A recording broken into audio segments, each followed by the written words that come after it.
The Hilltop Glove Podcast is sponsored by Mid-Carolina Service Company. Mid-Carolina Service Company is the first name to search for your residential or commercial HVAC needs in Lexington and surrounding areas. Just go holla at Jason and Clint. They'll hook you up on the air conditioners, on the restaurant equipment, refrigerators, refrigeration, ice machine repair. They've been doing this for years. I know them cats forever. Family owned and operated since 2006, they pride themselves in their quality work and customer relationships. Call 803-356-4153 or visit midcarolinaserviceco.com for a no obligation quote for service today.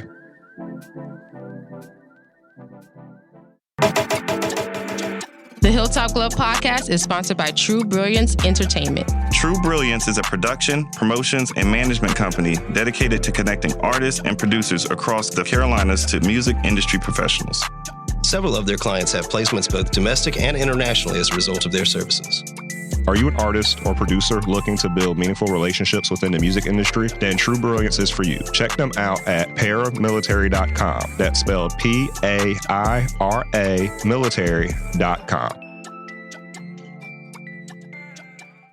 This episode of the Hilltop Glove Podcast is sponsored by Bob's. Bob's is a Columbia-based retailer of over 100 Black-owned products from 20 Black-owned businesses. Bob's offers a wide range of items from household cleaning, cosmetics, and everything in between. With every visit to Bob's, you support Black-owned businesses, giving them the opportunity to grow and establish connections with our community. Bob's is located inside the Noma warehouse at 2222 Sumter Street in Columbia, South Carolina. Visit their website, weshopbobs.com for in-store pickup or to find out more.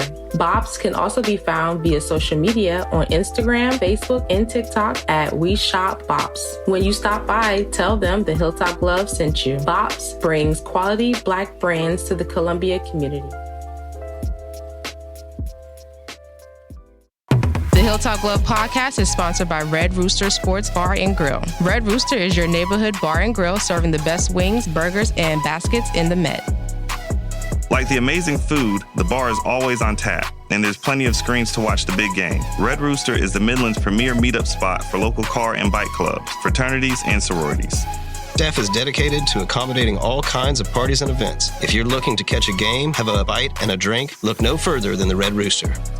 Red Rooster is located at 7500 Wilson Boulevard, Columbia, South Carolina. For more information, visit redroostersportsbar.com or visit them on Facebook and Instagram at Red Rooster Sports Bar. Go where the winners go.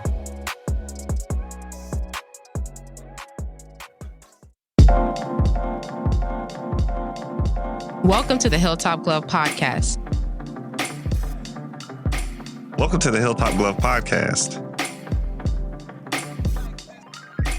Welcome to the Hilltop Glove Podcast. Welcome to the Hilltop Glove Podcast.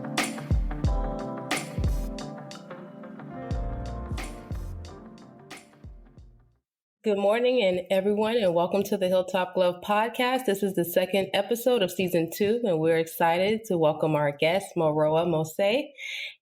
Did I say it right? You did. I'm happy to be here. Thank you guys for having me. Thank you. We always look forward to having a great conversation with our peers who are creatively making strides in their business and in communities. So how are you doing today? I'm doing great. How are you guys? We're doing Excellent. Doing well. Oh, yeah, of course, my other co-hosts, Skip and DJ and what. How are you guys today? Yeah. Doing good. Wonderful, man. So happy. It's a beautiful Sunday. The birds are chirping outside. The sun is up and we're ready to roll. Great. So just give you guys a background about our guest. She's a Charleston-based visual artist and graphic designer.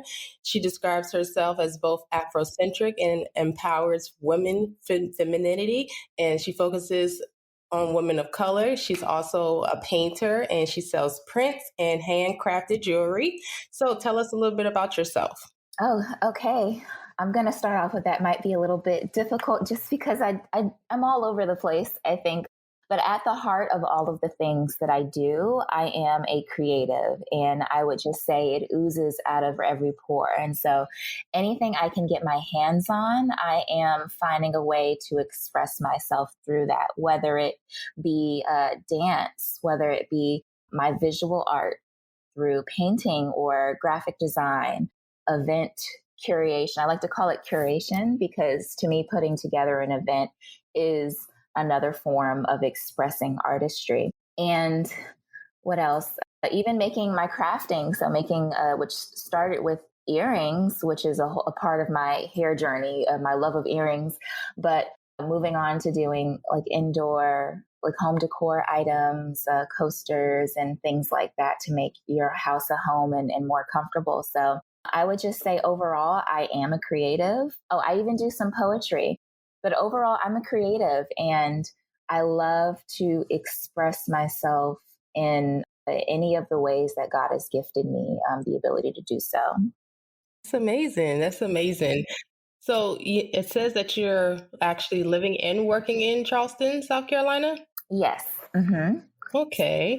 So what is that like? I mean, I'm from Charleston, South Carolina, but I definitely know it's a creative city and it's a lot of things going on. So tell us about your background and how did you get started with that? Right. So, gosh, I would say years ago, you know what? The thing that started me out sharing my artwork was a painting I did called Black, the Presence of All Colors. And this was back in college. I'd always been a painter, always been an artist, but I never really, shared a bunch of my work on social media. It was something I did. It wasn't something I thought that was necessarily like, oh my God, this is the greatest thing since sliced bread. It was just like as easy as, it was as, casual to me as like breathing, like, oh, this is something I do. But I posted Black, the Presence of All Colors one day, and it just kind of had like a mini explosion on my small, social media community. And everybody was like, oh my God, I didn't know you could do this. This is so amazing. Wow. People were tagging people. Someone tagged a celebrity. And I was just like, oh, you guys, this is a real. Yeah. Like, oh, you guys think this is something? And from that moment, sharing my artwork, I saw that sharing my art isn't just something to, like, it means something to people. It can inspire people. It can affect people. And I now believe that sharing your gifts is an opportunity, and almost a responsibility. If you were gifted with a talent or something to share with the world, I feel like for me personally, I have a responsibility to use it to make this world a better place, more of a community, to inspire others, to share their gifts so that we can make a better world together. And then the thing that made me understand I could make money off of my artwork was, I think about a year or so after I shared Black, the Presence of All Colors on my social media, I stepped out on a limb and decided to travel to Charlotte to do like this natural hair expo no, it wasn't a natural hair expo. It was like some kind of Afrocentric Black centered type, convention. And it was at a college, I think somewhere in North Carolina. And I reached out to the guy and I was like, hey, do you have any more spots available? He was like, yeah, sure. Come up. He loved my work. And I went up to Charlotte with no money. I rented a car with my credit card. I didn't have any money. Yeah, that's how you gotta do it. Take a leap of faith. I had no money to even pay that back. Like, I had no money for food. I stayed at a friend's dorm. No money for anywhere to stay. I really didn't even have money for gas. I really didn't plan too well for that, actually. And I remember before leaving, and my parents have always been super supportive, like throwing me in art programs and things like that. And it wasn't a doubting thing. It was, they wanted me to have a secure future. And so my dad was like, are you sure this is something you want to do? Because I've always said, oh, I want to be an artist. No, my plan is to be an artist. That's what I'm going to do when I grow up. That's what I'm going to do. And my dad was like, well, what about being a lawyer or a doctor? And I'm just like, oh God, I don't have the patience to sit down and do any of those things. And now I know why, but I was like, I'm not even interested in any of that. And I was like, no, I'm going to be an artist. That's what I'm going to do. And at the time when I said that, I did not know how many different ways God would allow my gift to make room for me. So saying that like years ago, like 6 or 7 years ago, and looking back at that now, I'm just like, I am completely amazed at the ways that my gift has manifested its way to make money for me. So, but back to the story. So he was like, I was like, no, Daddy, I'm going to be an artist and this is going to be fine. Don't worry about me. I'm good. I don't want to do anything else. I'm ready to be broke if I have to do what I believe in. And so I went up to Charlotte. I had a friend that came with me. I go to the convention thing, I set up, and I didn't really expect much. I didn't expect to sell anything. Long story short, I went up there with nothing. I left with $600 and selling prints and artwork. Wow. Yeah. And That's what I'm talking about. At the time, that's still a lot of money, but like, yeah. I was working 4 minimum wage jobs, Oh, I'm not afraid of work. I was working 4 minimum wage jobs. That's what I like to hear. I like my fault. That made my day because people always like to talk trash about creatives like we don't like to work.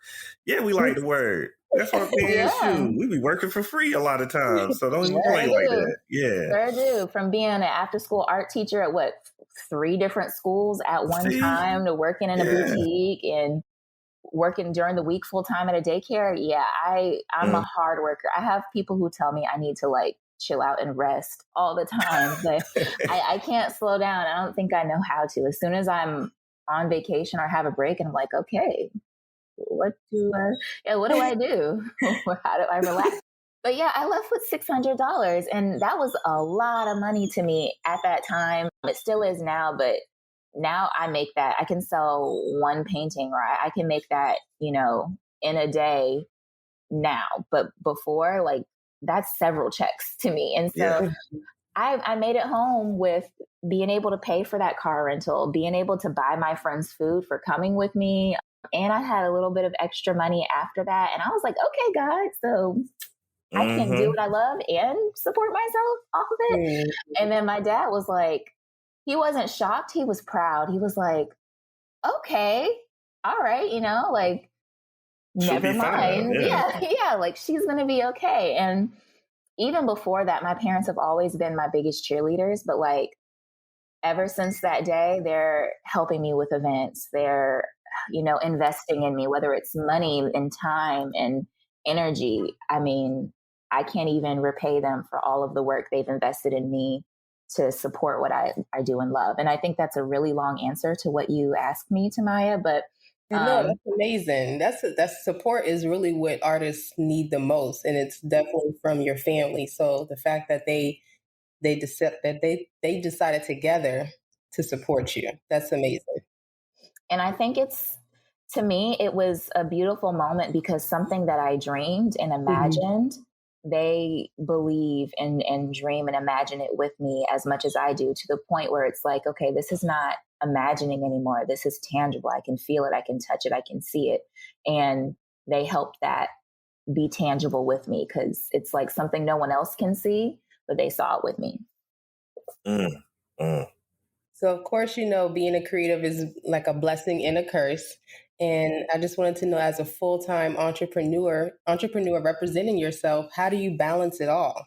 Like, how do you, do the work, but also, market yourself, promote yourself, but also stay level-headed and create? I would say that I don't know, honestly. I just kind of do it. I know that there is stuff that needs to be sold. Things need to be taken pictures of. I need to do social media content. Sometimes I bring people on to help me out. So when I have my Black History Month programs, like the biggest one I had was at Charleston-based University, and I had to basically get volunteers, people to do this, people to do that. I'm an unorganized person, but when it comes to organizing things, I'm surprisingly organized. I don't even really understand it. Okay. But I get the things done. I know what needs to happen. And I have my mom to hold me accountable. She's kind of like my brain sometimes, but I don't know. I just keep moving. I really wouldn't know how to tell someone to do what I'm doing because I don't know if I know how to answer that right. Hey, Morowa, how did you, so how did you get volunteers to help you with your event? Gosh, I would say I can sell anybody anything. And what it is I have a mission with my Black History Month programs or so my friends, they're the ones helping me with like my smaller events, like the open mic nights and things like that. They're always with me. They help me with those things. And I try to pay them and they're like, no, just buy us food. And that's even when they've seen how much money I've made off of a night. And they're like, yeah, just get us some food. So I buy it. I'll take them all out to dinner or something like that. But now for the Black History Month programs, which end up being bigger, it's a process over several months. And so it's building relationships over time. And when it comes to getting people to volunteer with me who may not know me that well, but they're in love with like the vision that I have, I think it's my passion that people get attracted to when they believe in what I believe in. So when it comes to my Black History Month programs, what I'm trying to do is educate people on Black culture, but include everybody in it. And that was really birthed from my experiences with racism, my experiences with social injustice, or what I see and feel from that I hear from the community. And a lot of that, I went to Charleston Southern University, and that school, I don't feel like at the time, I don't know what it's like now, but at the time, I didn't feel like it really had a place for Black people. Like, I don't feel like there was it was our expression or our us being there, that it just wasn't expressed in the overall culture of the school. And the school had a significant population of Black people, but it wasn't really reflected, I feel like, in the events on campus or in the culture of the campus. And so I started hosting these Black History Month programs, really birthed out of that frustration and of being unable to see that expression of Black culture on campus. And also, we're in the South, and we've got to be real about it. There's still deep-seated racism that's rooted in the history and the culture and the stories here. And that was also something I was trying to combat. And so my very first Black History Month program was called Wade in the Water. The second one was called Black History one of the things was like, Black history does not begin with slavery. And like, that was the tagline. And I advertised all over the school. And I think after holding like about 3 or 4 annually, I started it in my church, New Victory Temple. The first one I went to my youth leader, I was like, hey, I want to have Black History Month program. And I had African American Society from the school volunteering. I had another club volunteering, and each year it just got bigger. And so by the time the school basically allowed me to hold it in the chapel, which is like hard to even book, more difficult if you're, I would say, a Black organization on campus. And they let me book that and one of the other large buildings on campus. And I was running like a program, an event that was housed in 2 different buildings on campus that took place throughout the entire day. And I think that was like the best and the biggest one I had. Like, they let me use, what's the guys that control the lights and stuff? Like, it was just, my mind was blown. Yeah. And I had one club who had the golf carts, and they were helping people figure out where to go. I had, I think, the defense portion of the football team. I had like a bunch of guys from the football team who were unloading and helping the vendors unload and whatever. I had over, I think, 30 or 40 vendors. I had the North Charleston police come and do a panel with the students. Like, it was a really big thing. There were different speakers. And the point of that is, so there's like a entrepreneur type part of it. It's like the expo part of the Black History Month program. And then there's the main program that has performances and things. And the expo is basically a platform for small businesses and people who are trying to start up stuff, and mostly Black, but like white people are included. Everyone's a part of it, but we are uplifting Black culture. And so I think when people saw, I'm a hard worker. I'm not trying to toot my own horn. Like, I put my blood, sweat, and tears into these programs each year. And so I've had 6, and they've gotten bigger and better with each one. I meet so many beautiful people. And I've had people try to convince me, you need to stop holding this for free. You need to stop doing this for free and charge people to come to these. But I want it to be free. Like, I don't want anyone to have an excuse not to be able to experience the culture, not be able to. Oh, that's deep. I want kids to be able to come and not have to ask for money. I want it to be an experience that you can walk into and take something away from. And so I've never charged. And it's people who are close to me have seen, like, I don't want to say damage, but the toll it takes on me each year to plan this. And of course, I have my mom who helps me. I have a team of people who help me. I usually try to get a team together. We have meetings and everyone has like a job that's delegated to them. Because in the first couple of ones, I was doing most of everything. And then like, me and my mom were doing most of everything together, or the church. It's grown and I needed more people to come on the team. But I've broken out in like rashes on my back from stress. Like, I deal with anxiety and ADHD and getting overwhelmed. So I've definitely had like panic attacks or just like breakdowns, or, I'll go a whole day without eating. The days of the event, I have people who literally are, did you eat something yet? Like, I am on go mode. Like, I can't think of anything else except for what needs to happen next. And so how do I get people to volunteer and do stuff for free? I think they just fall in love with what I'm trying to, like, what's trying to be accomplished here. I just want to spread the culture. I want everyone to be able to be a part of it. I think through understanding, we can come together, and that's Black, white, whatever. I've had white people say, I can come to this, like I can perform. And I was like, yeah, come on. Yeah. Come be a part of this. Invite your friends and family. And every year I wonder, why do I put myself through this? And then there's always like that one person that comes to me and they make it all worth it. There's people who've been able to talk about their business through this platform. People make connections through this platform. I invited a girl to talk about a nonprofit that she has been planning. And then the church that I hosted the Black History program that year asked her they wanted to be the host of her nonprofit, after seeing her talk about it on stage. And so, oh gosh, I feel like I'm talking too much. No, you're fine. What you're supposed to do. Listen, I haven't heard about any of this, so I'm all ears. Like, when's the next event? So I need to start planning the next one now. We didn't have one last year because of, what month is it? We didn't have one this year because of COVID.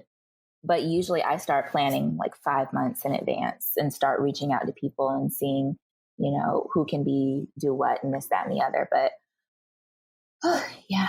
Well, definitely keep us, posted on the information. We would love to, share it and, let our people know, Yeah, for sure. So go ahead. I had one quick question. Are you originally from the Charleston area? No, I'm not.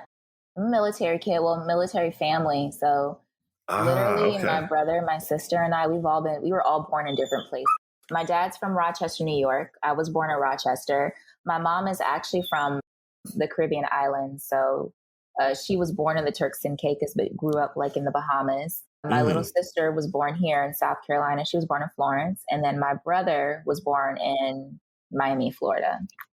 Okay. Wow. Okay. Because I was wondering, because man, the way you're involved in the community, it's like it's easy for you to go out and meet new people and connect with them. And I was wondering, why was that? That makes sense. Okay. Yeah. I don't know. And believe it or not, as easily right now as I will walk up to a random person who I think might be interested in my artwork because I see like their hair, or they kind of glance at me for a little bit longer and they, because my hair it makes a statement. It just does. I've accepted it. It's like my brand now. But I will walk up to strangers like, hey, I'm an artist. This is my work. Check it out, blah, blah, blah. And I also do this. And my friends always laugh at me because no matter what and where I'm at, I'm networking. Like, I always have cards on me. But I used to be painfully shy. Like, I was so shy. I did not like making new friends because then that means I had to talk to new people. and like the only way I made friends was when someone who was outgoing and talkative came up to me and started talking to me. Like, I guess in high school, I started running track and did sports and stuff. So that helped a lot. Then I got to college and I was like a completely different person. Okay. So your community, and speaking of, friends, do you have a community of African-American women that you seek information from, or that you go to, or that inspire you? I do. So of course I have like my group of friends who throughout the years, especially in college, they're helping me throw these events. They're helping me,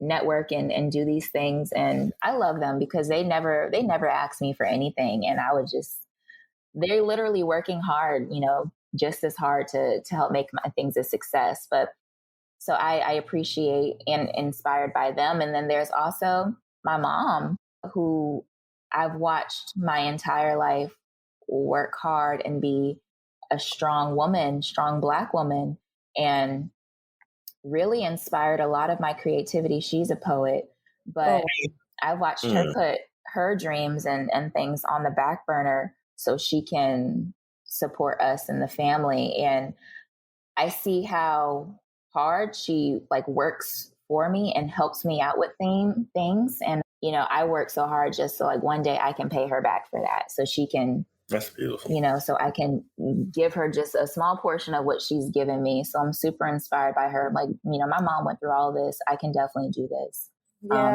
Yeah.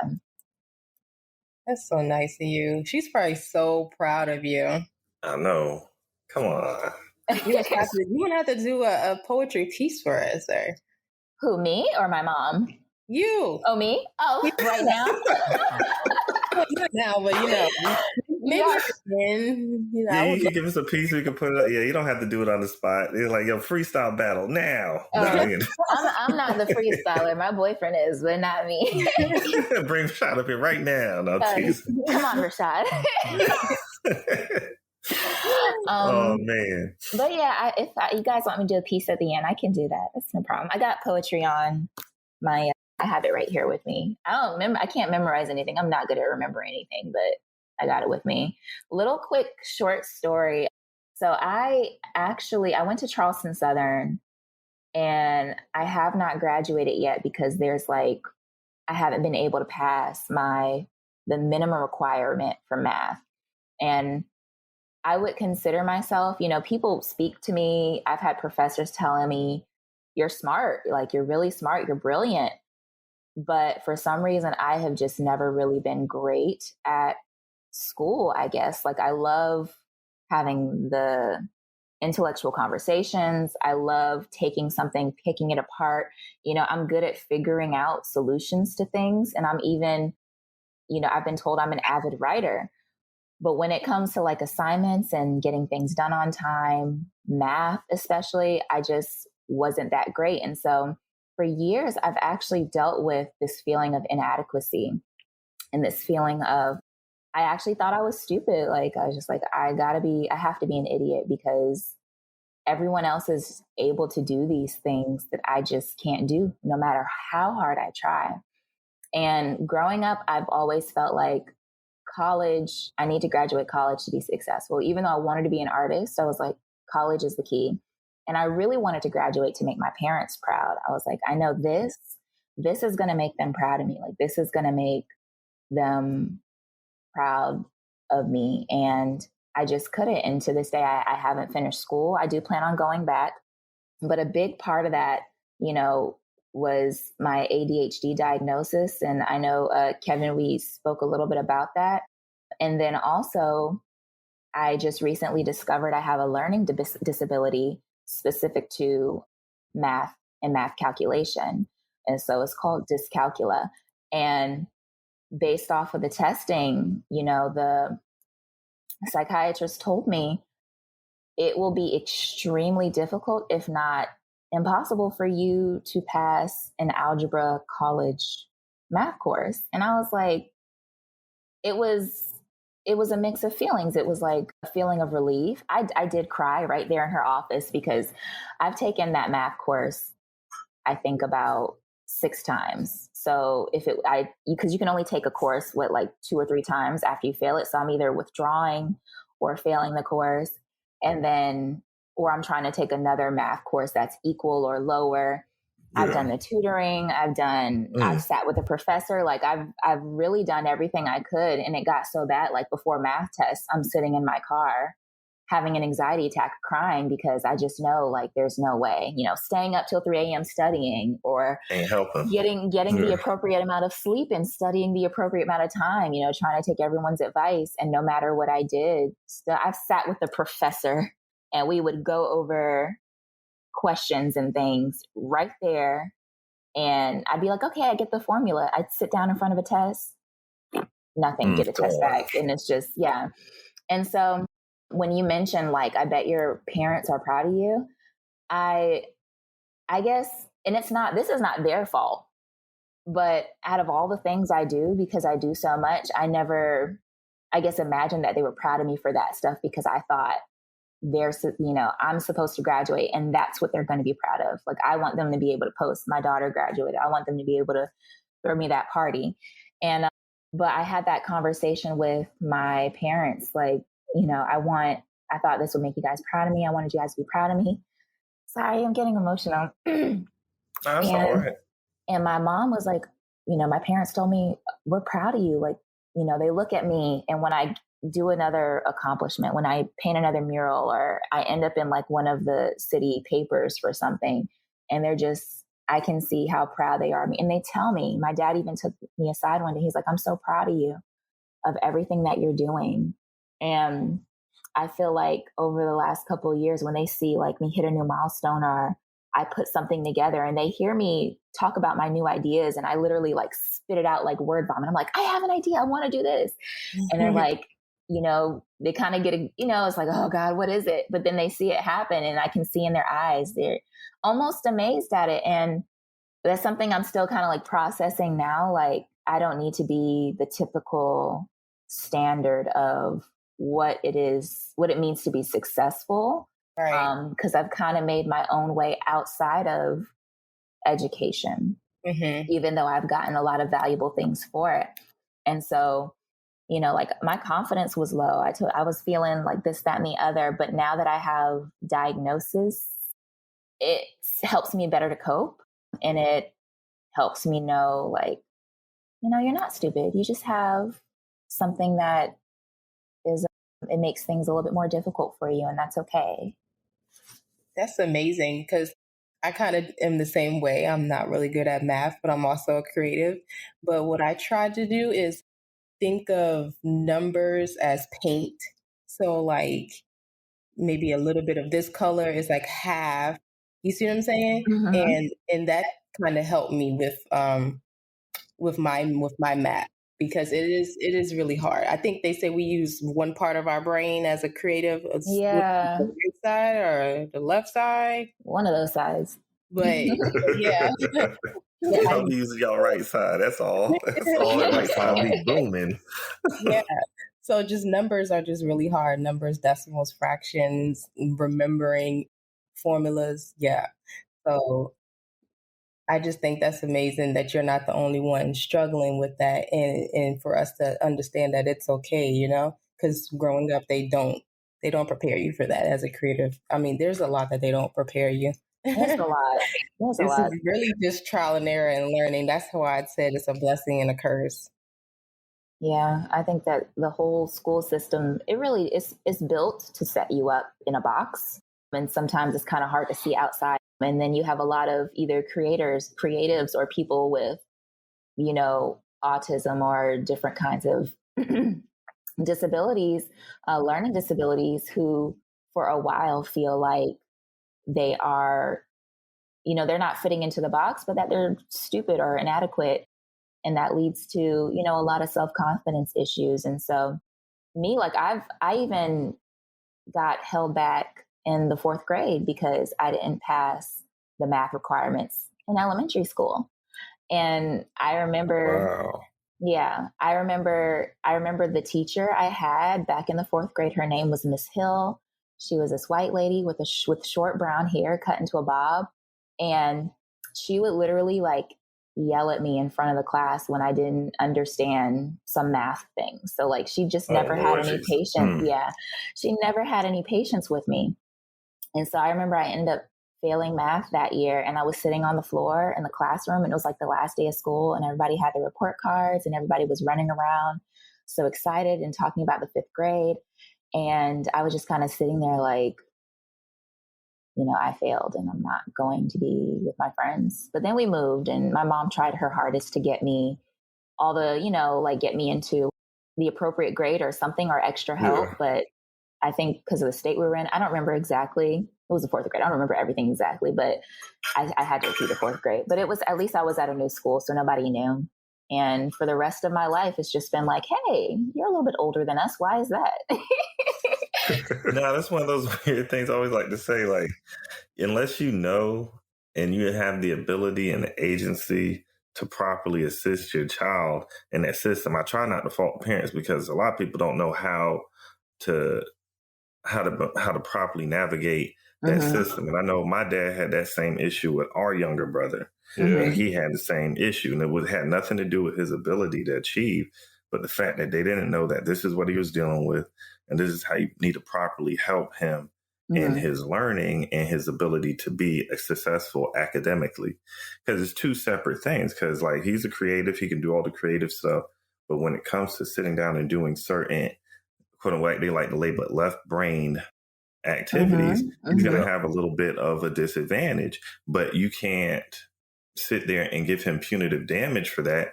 You're supposed to actually reach out and properly assist them so that they can move along properly, because exactly. Yeah, if not, you create societal problems. And that's why it's cool seeing folks like yourself take those things and turn those into gems. Actually really take that coal, make it a diamond, because of course that's a lot of being under pressure, stress to do those things. The fact that you took it in such a positive direction is amazing. And that's why I hope that, like, going for, especially with our generation, this is why this show is about what it's about and who it's for. Us being millennials, it's going to be our chance to actually make these changes, because we're about to be up on the reins, and we'll be able to actually be the people making these decisions in the future. And the fact that we have a better understanding emotionally. Yeah, we aren't scared. We aren't afraid to talk about these things, unlike generations past.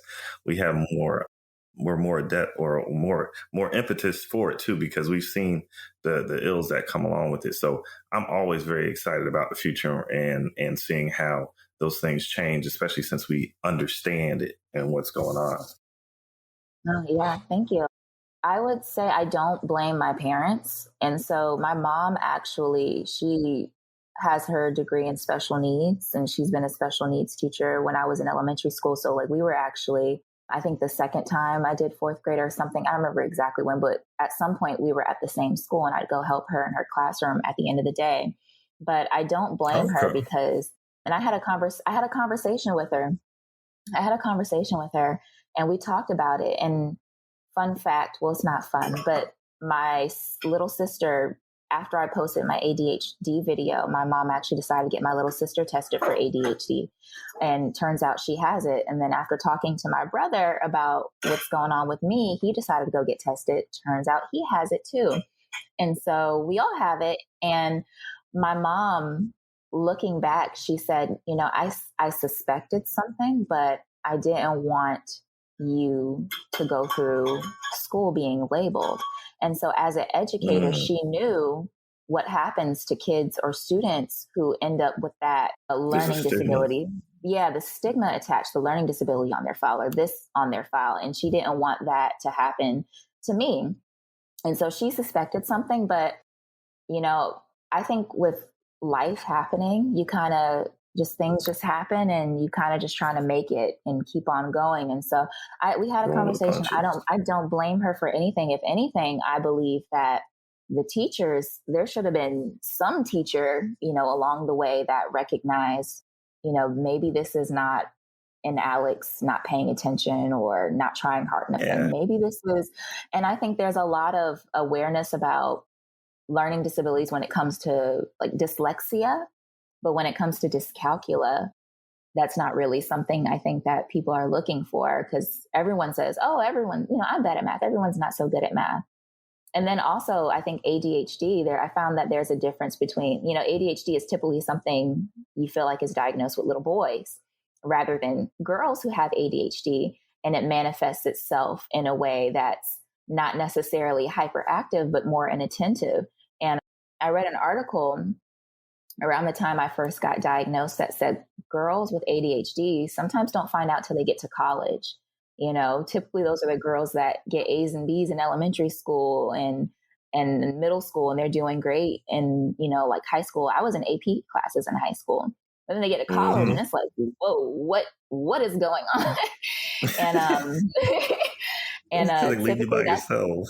Yes, they leave you on your own. And a lot of women don't get diagnosed till later on in life. And I was like, oh, well, there you go. That makes sense. Yeah. Well, to give a little, I guess, a directional switch, I know we must talk about this because this is something really cool. And this is how I actually first ran into you without knowing about you, because I just moved from Charleston last summer. I moved back to Columbia. And I know I used to live on the east side, and I would walk around and go to all the different areas, and I would see all these cool murals.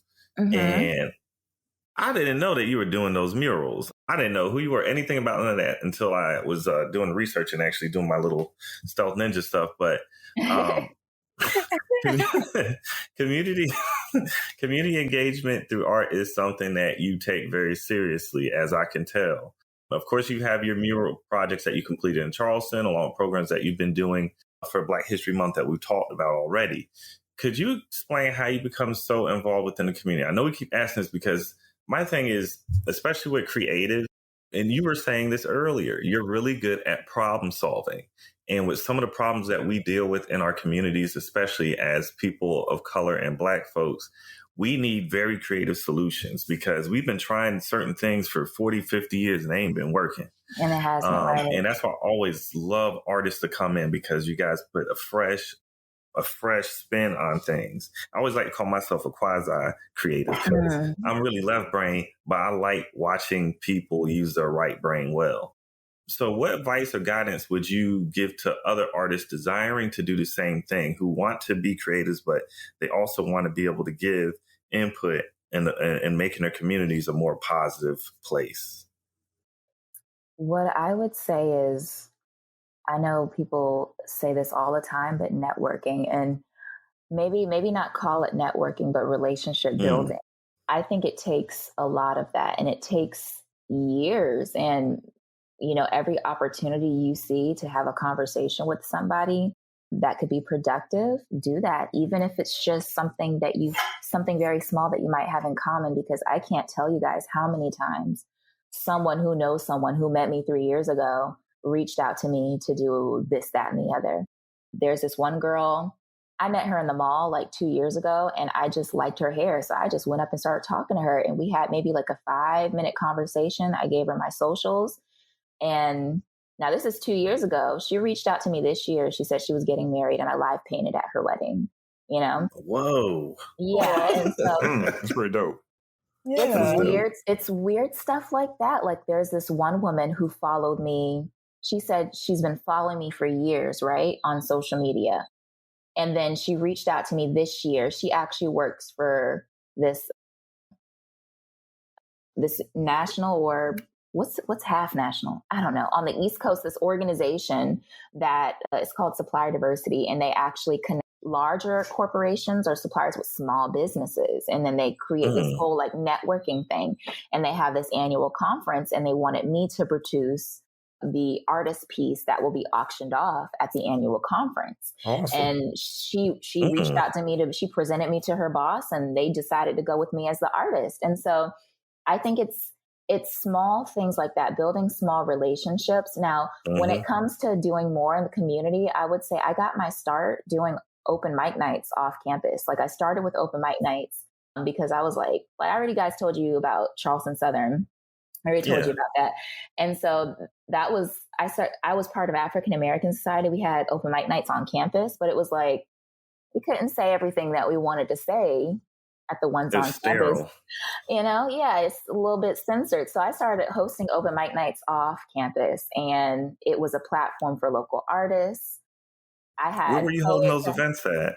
I started hosting them at the Purple Buffalo. Hey. And Yeah. So see, I should have known about you. This is what I'm saying. I'd never even. That makes sense. Okay. I had one that was so big, like the place was packed on the inside and like spread into the outside. People were trying to sneak in the back, but my friends, my girlfriends, they were like, did you pay? And it was only like $5. I don't understand why people were trying to sneak in, but I had local artists, rappers, singers, people who came into town to perform. The list of people were so long performing, like people were trying to perform, and I would kind of listen to everybody's music and stuff. Be like, yeah, I think you should do this song. I think this is the vibe. I think this will be, the most successful. And a lot of people made a lot of connections through that. And so that's what's helped me with my networking is creating platforms for people. And that's honestly, like, that's what I really want to do, is create platforms for other creatives, because I know in Charleston, it is a creative place, but yes.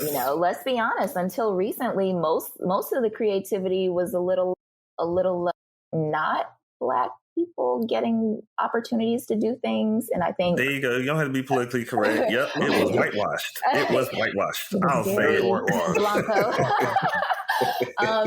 Blanco. Ain't nothing wrong with it, but we know what it was. Like, it was extremely hard. I had to do the same thing. Like, there's an very effort. hard downtown. Yes, very hard. And even now you still see a lot of that in the entertainment side of downtown and places to go and music that's happening. But like a lot of the Black people that were performing at my events, they couldn't get in to perform downtown. Like, there's only a few places that the rappers here in Charleston or some of the Black music, they want to type, they like a certain, they like a certain type of Black music in Charleston. It's they want to hear the oldies over and over and over again. They don't want to. So there's that. And then also a platform for visual artists.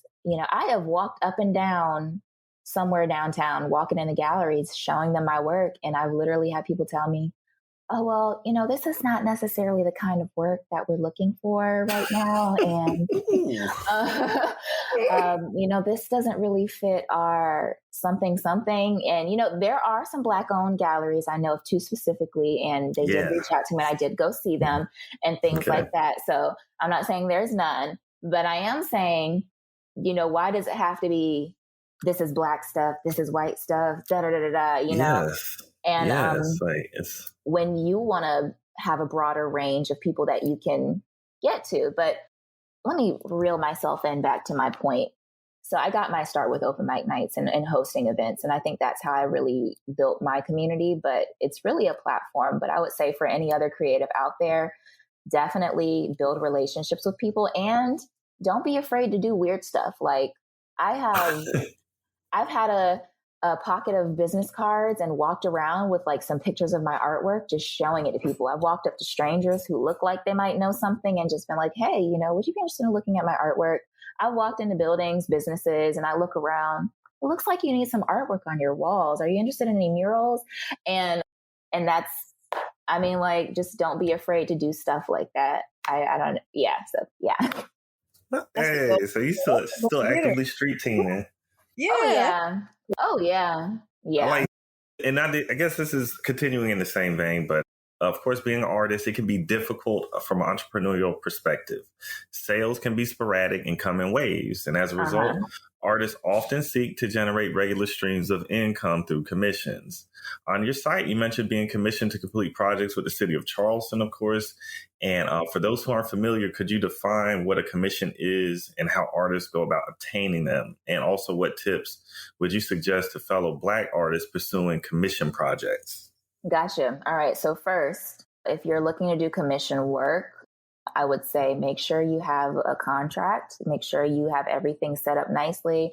I would say have proposals prepared. So like if you want to do, like for me, when I do murals, I'll go talk to the client and then I'll create a proposal for them, and on it, it's like, what are the benefits of having a mural? This, that, and the other. But I would say have a contract if you're working with businesses and things like that. Now, you mentioned that I've worked with the city of Charleston. That actually came from my open mic nights. And so I've been getting commissioned for the past, like this year included, 3 years to host. So Charleston has a free verse festival and the poet laureate, I hope I said that right, is Marcus Amaker. And Yay, Marcus. Yes. So he actually reached out to me 3 years ago to host one of the events for the city of Charleston's Free Verse Festival. So it's like a month-long poetry just extravaganza. And that's how that happened the first time. And it was really cool because I got to host an event that where I didn't have all the resources I had before. I had City of Charleston resources. So it was really cool to put something together, that had a Black people vibe that really uplifted Black culture and not have to worry about where I'm pulling money from. The location was donated or included or somehow, I don't know. I don't want to speak on how the location was got, but it was a beautiful location downtown. And I brought in, the DJ I like to use. I brought in these really cool like neon lights and stuff. And I called it the Kickback. And I was like an open mic to open minds. And it was such a success that he was like, he asked me to do the next one, which was last year, except we had to do it virtually because of COVID. But now I'm planning this one this year, which is on the 1st of October. And it's going to be Dock Street. Oh, yeah, go to the Kickback. Right. Yeah. An open mic to open minds. And it's a beautiful venue, the courtyard at Dock Street Theater, right off of Queen Street downtown. And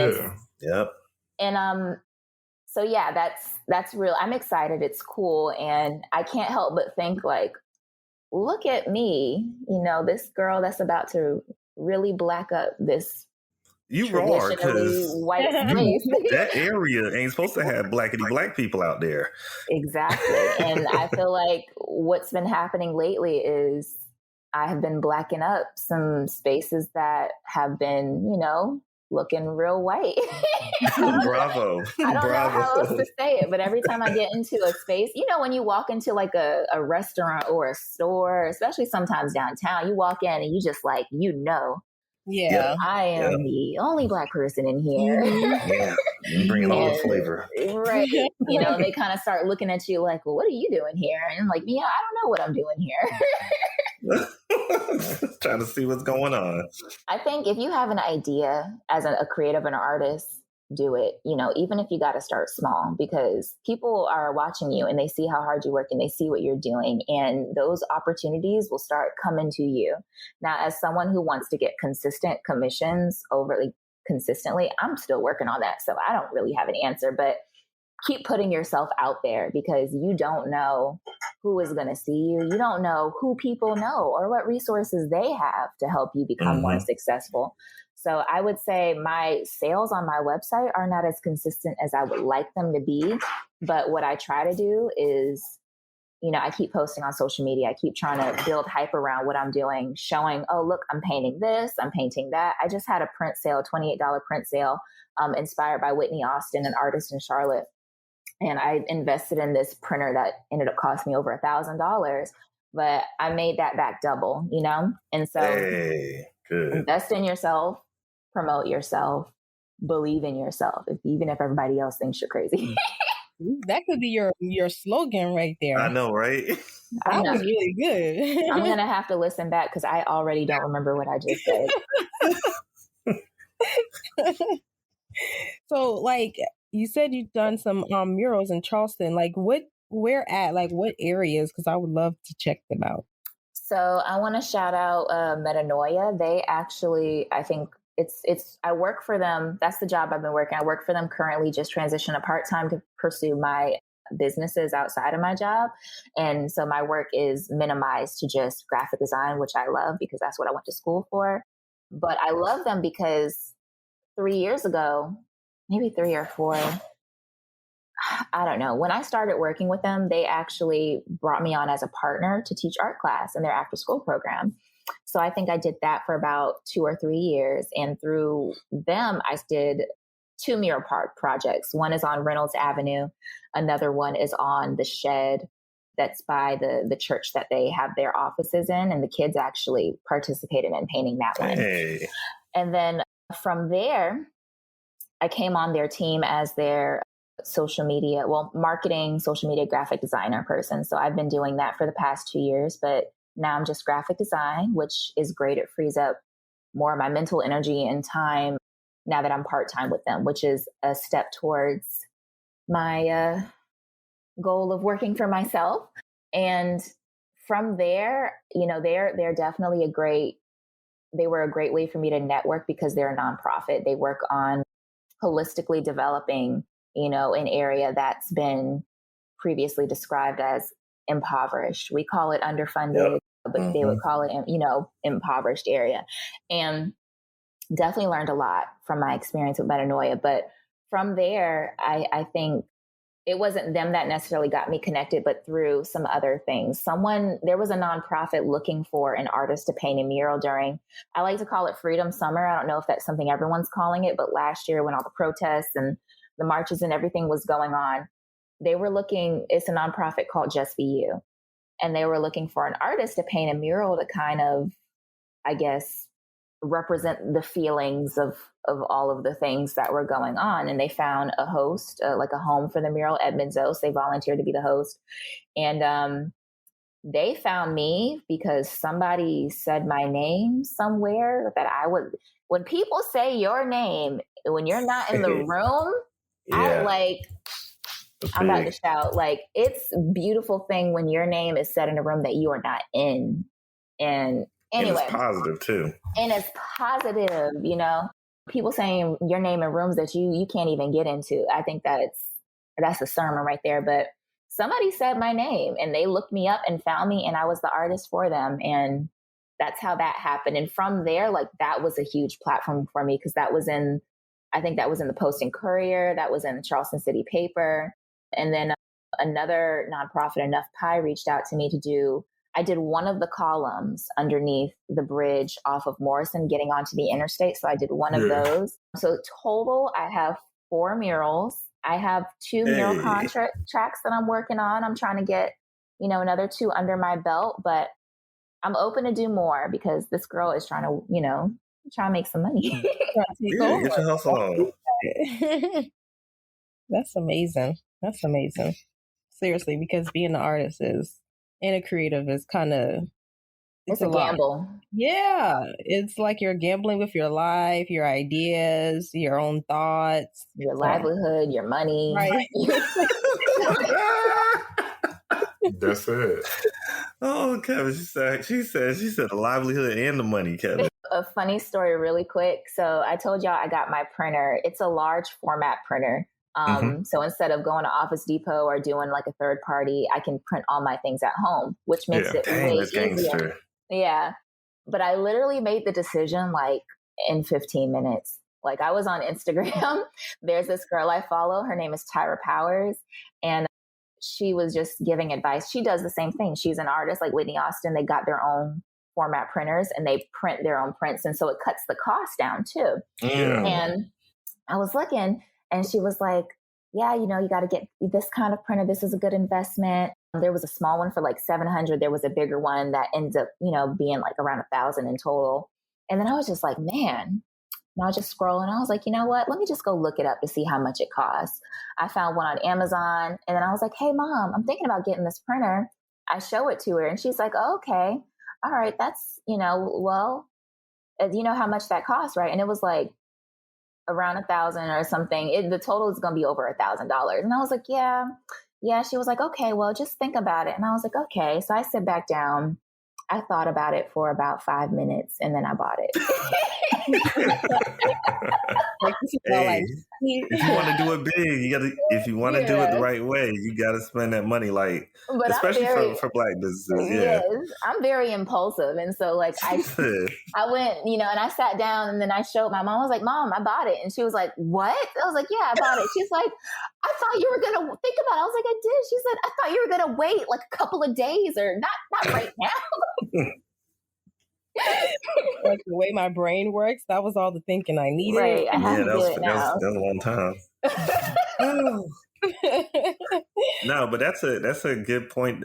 What you did though is important because I listened to a lot of podcasts and just understanding how to properly do and invest in time and stuff. And one thing I listened to that I get from the podcast I listen to is the fact of investing in yourself. So it's better that you have spent that money that way as opposed to just going out and getting something to eat.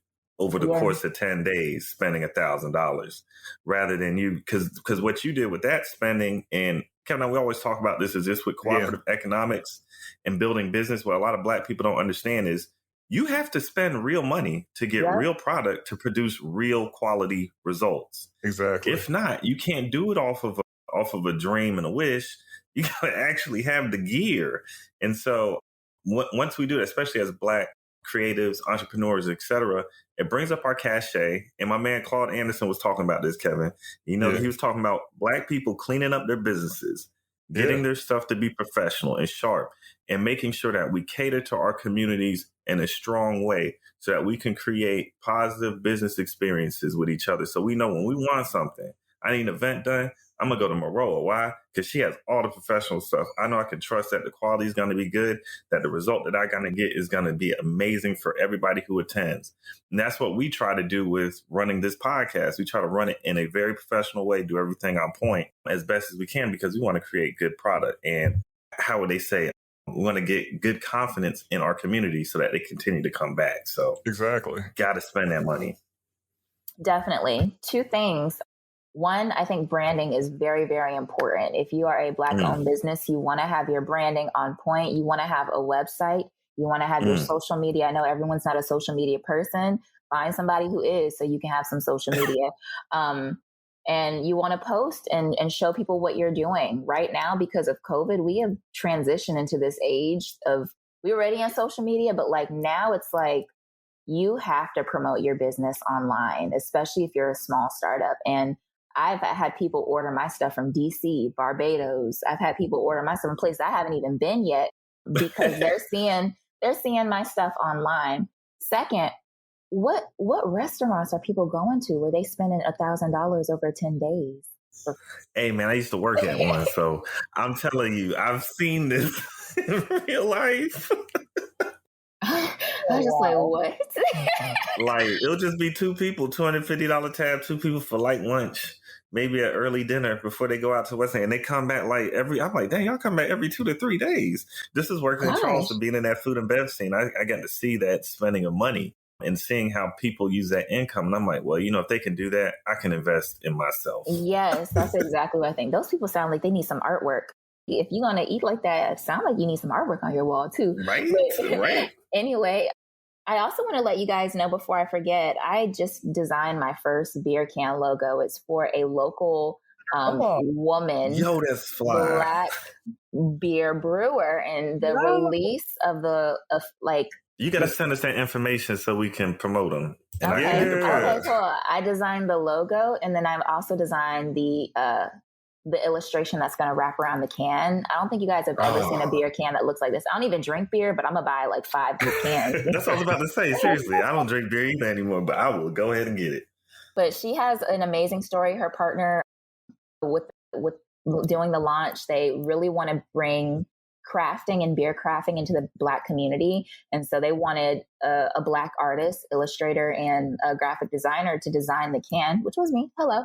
And the release is on October the 1st with the final design. So I'll probably send that to you guys so you can see it because I'm super excited about it, but got that under my belt.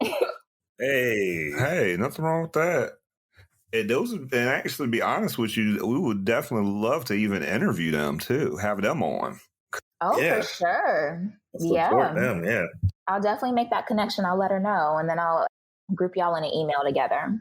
Awesome. When I was doing the research from your site and your links, I saw that you had some discussion. You had a video, well, actually 2 videos about just your experience with learning about your diagnosis of ADHD. And your journey with, just like addressing it, and then just how it felt, once you started kind of working, like getting treatment and stuff like that. And I thought it was interesting because recently I was actually diagnosed with ADHD. So that was something that kind of drew me a little more to you and just wanting to have this conversation as a whole. But if you could you explain how, adult ADHD has affected you? Of course, we know from the school side, but how's it affected you just like professionally and creatively and even in your personal life? Yeah, definitely. Oh gosh. All right. So I'll start with, I will start with professionally. Let me preface this with I almost got fired. And I can say that, so I was diagnosed in 2016 because school was so difficult. I was just like, something else has to be going on here. So, which was when I was in college. I went and got diagnosed and I was like, okay, I have the diagnosis. So I'm good now. I don't think I want to do medication. I'm scared of that. And I'm just going to go ahead and cope. No, that didn't work. It didn't work for me. It might work for other people. It just didn't work for me. And so, you know, like you guys know, I ended up not being able to finish school.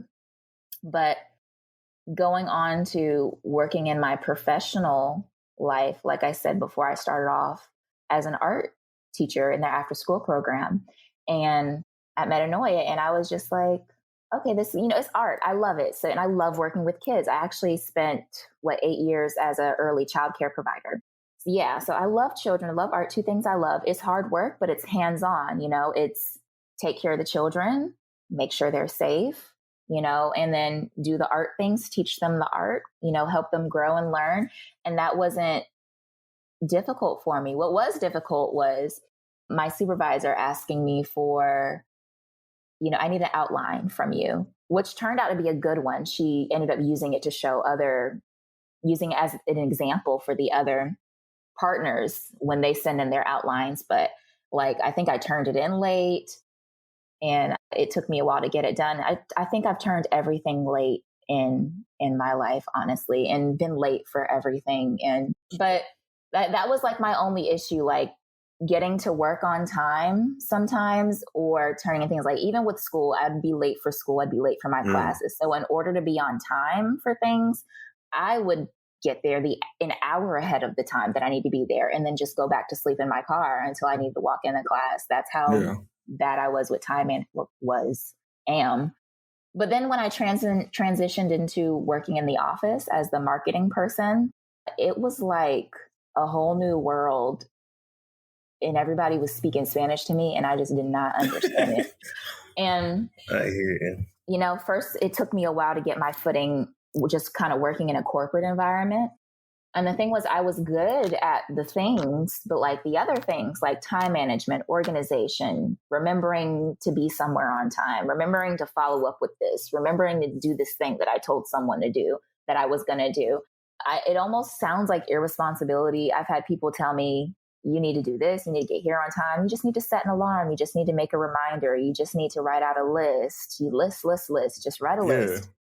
And it's like, I write the list. I lose the list. You know, I add a timer or I forget to do a timer or I'll just turn off the timer, forget why I set the timer, or I'll put the list in my phone. I forget to look at the list because I'm already thinking about other things that I need to do. These are not excuses. These are just things that happened. And it got to a point where the point was actually earlier this year where I just knew I am not being as productive as they need me to be. And I felt like, you know, because they'd already had conversations with me. Alex, you said you'd respond to my email last week, or you said you would send this last week, or you told me this will be done by this time. How come it's not done? You know, we need to do this by this, or I'd be making careless mistakes all the time and typos and things like, you know, Alex, did you read through this properly? Did you check this? Did you do spelling grammar check on this? And I'm just like, I thought I did. Like I looked over it like 100 times. And I know it could sound like a lot of excuses. And the difference between ADHD and being forgetful is it hinders your life. It's enough of the forgetfulness and the lateness to be a point where it's literally hindering your life and your, gosh, what am I saying? It's such a, obviously it's like a handicap, you know? Yeah. And so it got to that point and along with that, and this is how you guys know, like, oh, I'm not just being lazy or whatever.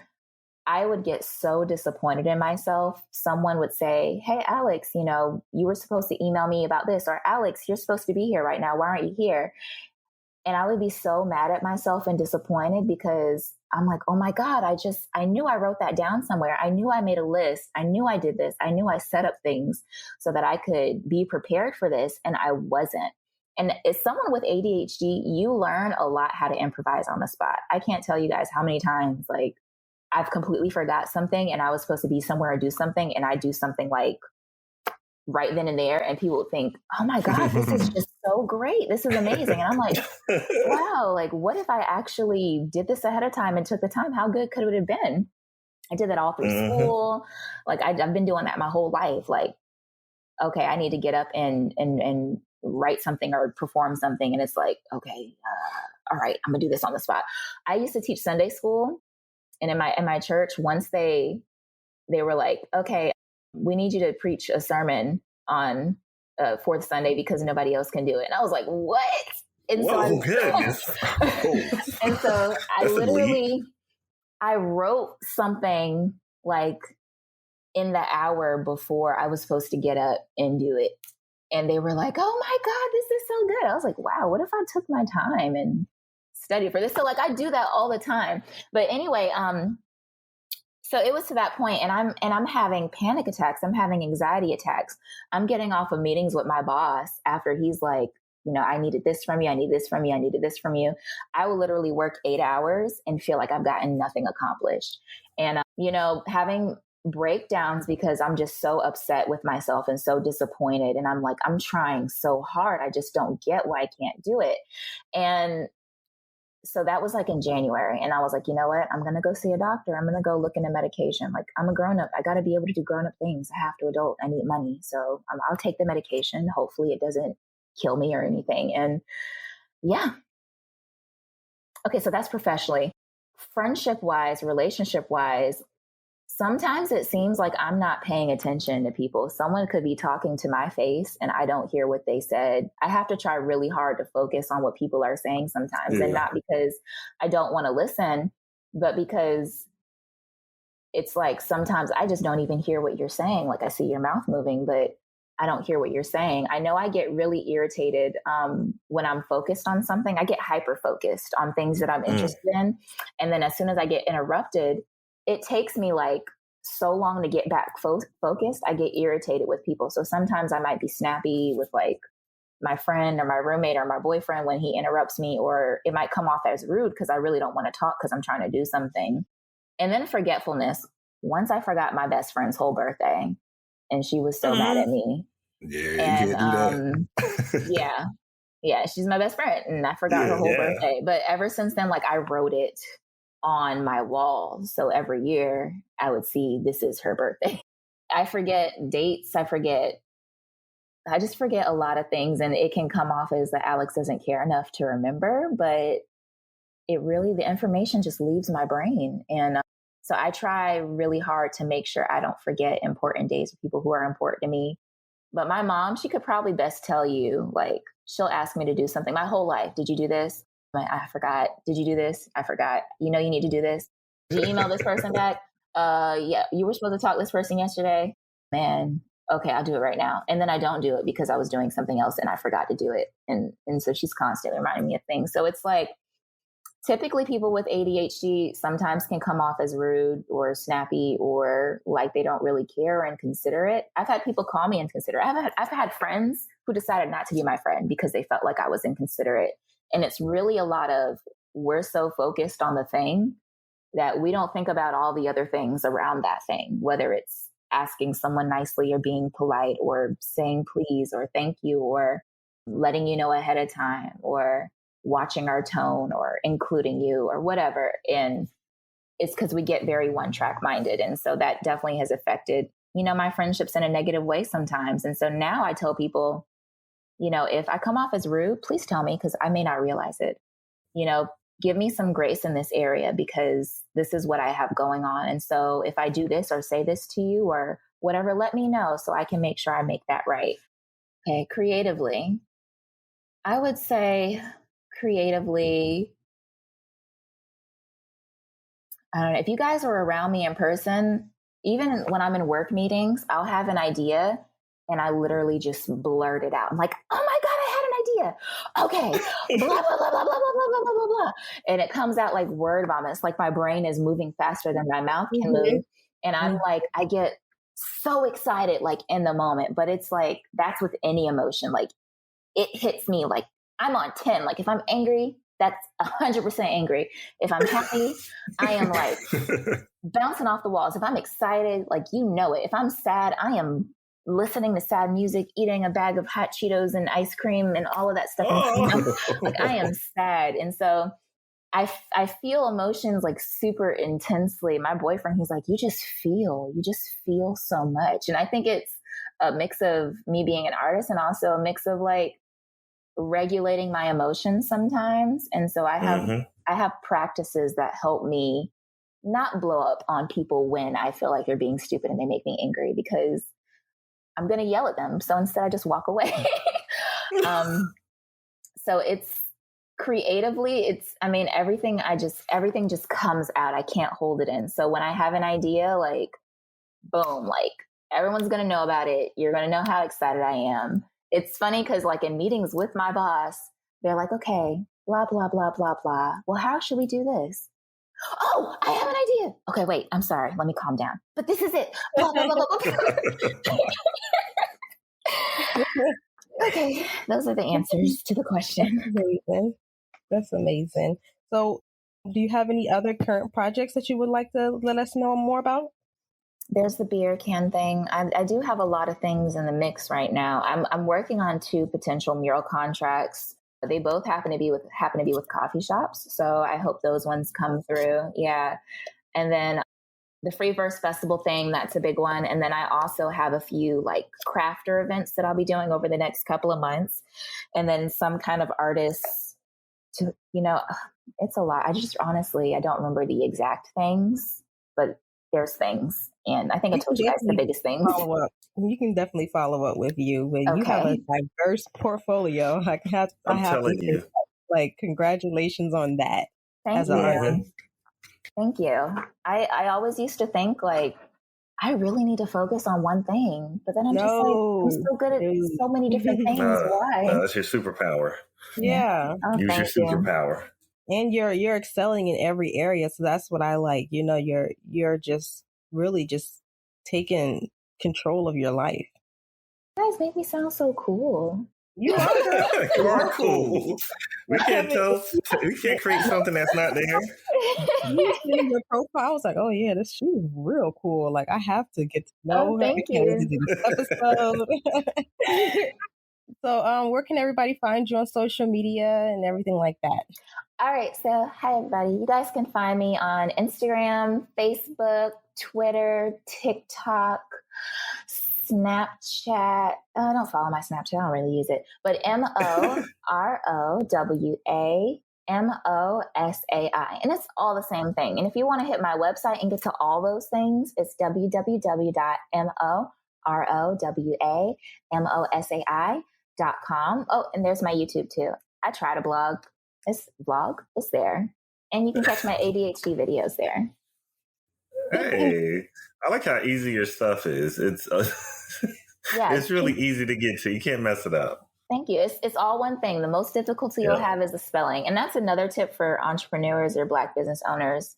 Keep it simple so people can find you. Keep everything the same name. Yeah. True story. Well, thank you so much for doing this episode with us. We definitely enjoyed speaking with you. Thank you guys for having me. I hope I didn't talk too much. No.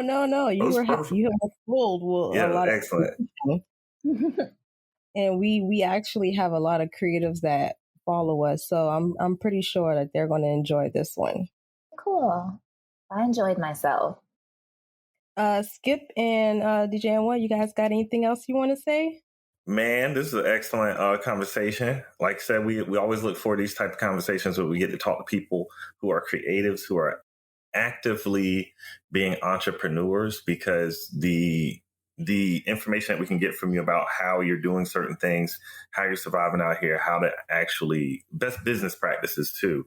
I know a lot of people listen to this show for that so they can see what's going on, because it's always nice to see somebody do it before you do if you don't know how. So you can learn from mistakes, try to do the best things and make it work out. And I know this is, again, I will state this again, the main reason for this podcast, to try to help millennials when we're adulting. And I like that you even use the word adulting in the conversation today, which is right on mark. But yeah, we want to make sure that as we get through this adulting process, we have some kind of assistance, because I always tease that I wish that the older generations would have sat down and just like gave us some real good game instead of just like taking the whole ball and running away with it.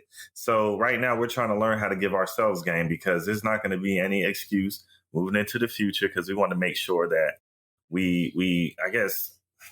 we iron out any of those wrinkles so that we can have a better future. And this is one way we do it, man, is by educating each other. So excellent conversation today. I know it made me excited, and it's Sunday, so we got to get some good sermon in on how to do what we need to do. And so we can move into this week and be successful business folk and adults. You know what I mean? Anything for you, Skip? Yeah, I think y'all both hit on everything I was going to say. I just think the goal of it is just for the conversations to be fun and then for them to be educational. And you were an amazing guest, because you definitely brought the fun, but you brought the education part to it as well. And a lot of people who do listen to our podcast, they're looking for what's just some tips, or what are some ways I can better, go about my business, whether or not it's more creative or maybe in another direction, but what kind of inspiration or motivation I can get from listening to this episode. And like I said, you were on the money with everything, and we appreciate you, you taking out the time to speak with us. Yeah. Thank you all. Thank you guys so much. Would you guys like me to still share a poem or not? Yeah. Yeah. Okay. Excuse me, I haven't performed anything in a while. So I wrote this in 2020.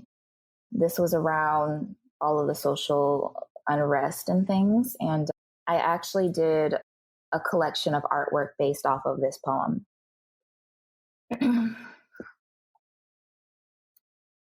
Knock-kneed, pretty light brown skin, my sister is 12. Vines curl down her little curves, racially profiled at a pool. Now that's hell. Tell me that my little one, with her smile that rises like the sun, does not possess the humanity to have a gate held open for her, the femininity to be treated like a lady. Tell me that there's no beauty in the crowd that never stutters, flows rhythmically on the beatbox, heavy lips putter, rhyming in time and flowing unsupposed to the beat of the ancestors' drums embedded in the bass, phonetics that pour like water from Public Enemy #1. From the hips of woman scorned a son, tell me that no one hates her unloved by even her own, from which she borrowed a bone, picked apart from her smooth cocoa skin to the tangle of weeds that mold the crown on her head. Her screaming voice only falls on the dead. Tell me she isn't strong where the weight of the world sits on her hips. The stigma of anger and attitude rocks on her shoulders. Her lips are picked, her ass is poked, and above this all, she is expected to float. Tell me that black isn't beautiful. Tell me it's the color of a stain so pertinent that no amount of whitewashing can bleach it out. Tell me that black isn't deaf and hold it up to the men in blue as they aim. Tell me that black isn't dumb and read it to all the underfunded and understaffed schools in our neighborhoods. Tell me that black isn't gentle like shea butter. Rub it on the wrists that cuffs chafe, on the innocent, on the activist, the accused, the used, the bruised, the underserved, the forgotten, the drug, the druggie, the degenerate. Tell me that black isn't gifted. Sing it to the culture vultures and the appropriators. But when black does it, it's not appropriate. Tell me that black lives in a bucket, pinching and pulling like crabs as we try to claw our way out. Tell me that black isn't religious, it's spiritual. On the backs of slaves, Negro spirituals raise the hum of "we shall overcome" buzzes like bees, disrupted by the radio frequencies of systematic oppression. Healed only by victory or violence, black is the foot stomping, hand clapping rhythm to cymbals. It's the opposite of silence. It's the buildup of anger and frustration to fighting. It's the fear for our children, the fear of cops. The idea that we've made it someplace when we are in a white space lets us know now that our minds are not in the right place, measuring the leveling of success to the color palette of white. Maybe it's time that we've adjusted our view and had clearer sight. Wow. Oh, man, that's what I'm talking about. Ashe. Thank you. Man, that's a good way to end the episode. That was almost like having a benediction. Man. Drop Well, Yeah, yo, drop some bombs on there on the what's the name, Kev, on the edit. Put some bombs in there. But man, that was excellent, Anna. Man, I guess I'll go ahead and lead us out. But man, I want to thank the audience for joining us today. I want to thank our guests for joining us. I want to thank Skip, Tamaya for being here to have this great conversation. And this is the Hilltop Glove Podcast. This is season 2, episode 2. Peace. That's it for today's episode of the Hilltop Glove Podcast. Make sure to subscribe to us on Apple Podcasts, Google Podcasts, and other platforms. Also follow us on Instagram and Facebook at Hilltop Glove.